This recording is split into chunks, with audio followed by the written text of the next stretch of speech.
Yo, what up? This is Middle Class Matt from don'tbuythehype.blogspot.com and NC Sports Genius 1. I feel a little bit like a gangster coming at you after watching the third episode of Luck. Anyway, this show is really slow moving and is not for the person who loves action-packed car chases and women and gunfights and things like that. It's a subtle drama. I was talking to a friend recently about slow dramas and how much we like them, and I compared it to a 7-course meal at a fine dining restaurant. You enjoy every course and every conversation that goes along with that course, and you're never in a hurry. It's not so much exciting, but it's definitely enjoyable, and that's the way I feel about this show, Luck. The characters in it are very eccentric. They don't speak a lot. And I think it's a real risky move by the creator and director of Luck. Because you're not able, even though it's character driven, you're not really able to hear them talk and speak a whole lot. A lot of people that are successful and good at what they do, like the characters are in Luck, a lot of them are very successful and very good at what they do, even though things don't always turn out right for them. They don't speak a lot, and they don't explain their motives and explain why they're doing things. And with that, it's very hard to tell a story when your characters are like that.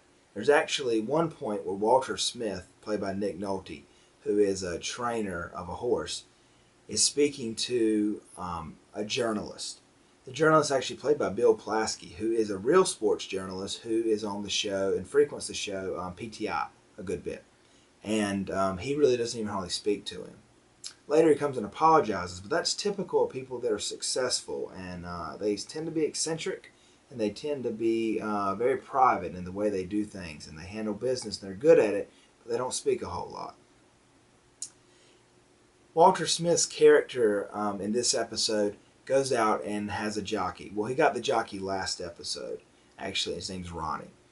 And in this episode, Ronnie actually falls off the horse and breaks his collarbone. Ronnie then delivers probably the best line of the whole show, where he says, "I break this beep collarbone more than I get laid."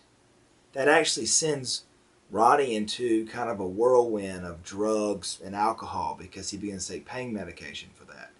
And then Walter Smith begins to kind of question all his motives and his moves and why he's been and what he's been doing, because he's trying to be perfect with this horse, because he knows it's a chance for his future and to do something great.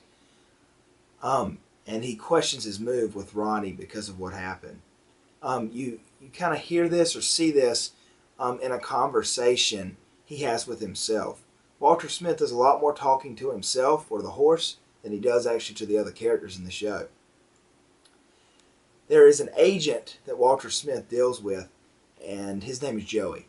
And he's also very eccentric, kind of mumbles, stutters, and he also manages another jockey.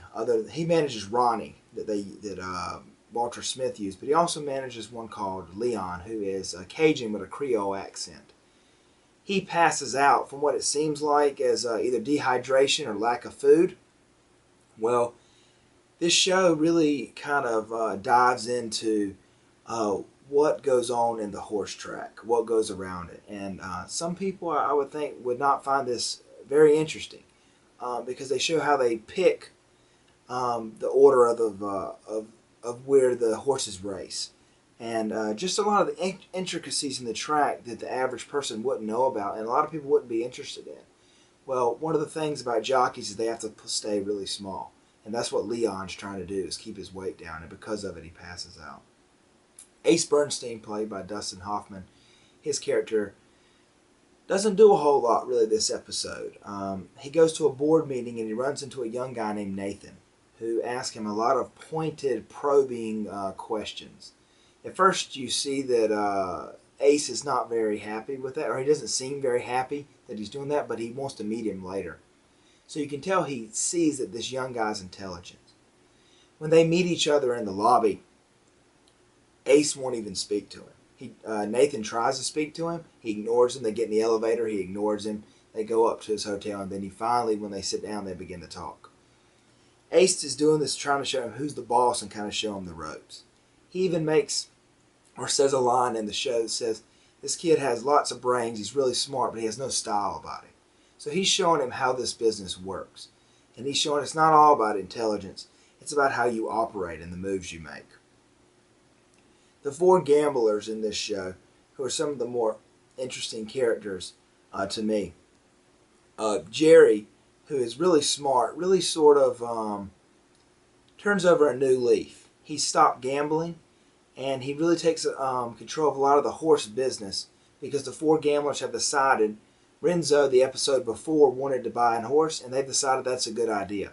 So they've taken their money they've won, the $2.6 million invest, and they're going to go into owning a horse. They only allude to this a little bit in the show, how expensive it is. But I know from my own personal experience, from what I've seen of a lot of rich people who have bought horses, it's a good way to lose a lot of money. And these guys are not the smartest guys, even though they're pretty decent gamblers after winning the money they won. And so a lot richer men than them have lost a lot of money. But they've decided to go into that. They go and get Lonnie out of the hospital. He was beaten up last episode, and he's all right. And they get him, but in the end, Jerry goes back to gambling. These four gamblers really function a lot like a family unit. So it's real interesting to see that. They live in a hotel, and a cheap one, and all kind of live together. That's one thing I like about Ace Bernstein's character, is that he lives in a really nice hotel. The four gamblers are almost being like posers. They want to live in a hotel and be like an Ace Bernstein, but they're not at that level yet. And Ace does, in a hotel that's nice, and they take care of him, and he has room service. I've always thought that was really cool. It's such a extravagant way to live in a hotel like that, and it's funny that gangsters do that. In this show, these characters are like fish in a fishbowl, and they're moving all around. And when you first look, you may see the fish are different colors, but they don't look a whole lot different. But as you peer into the fishbowl, you'll see some of the fish have teeth and some of them don't. Some of them are good and some of them are bad, and some of them are in between. Some of them are big and some of them are small.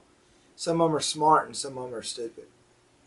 And that's a lot the way the show Luck is that you have to really begin to understand the characters. That's what makes it interesting. It's very character driven. The plot is a little slow, and this show I wouldn't recommend for everybody, but it's very interesting, and it's exactly the way I think a drama should be done. If you look at another slow drama like Mad Men, this show is much slower than that, and it is a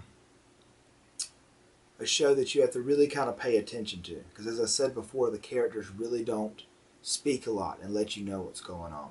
Anyway, I'm fascinated, and I've enjoyed the first 3 episodes so far.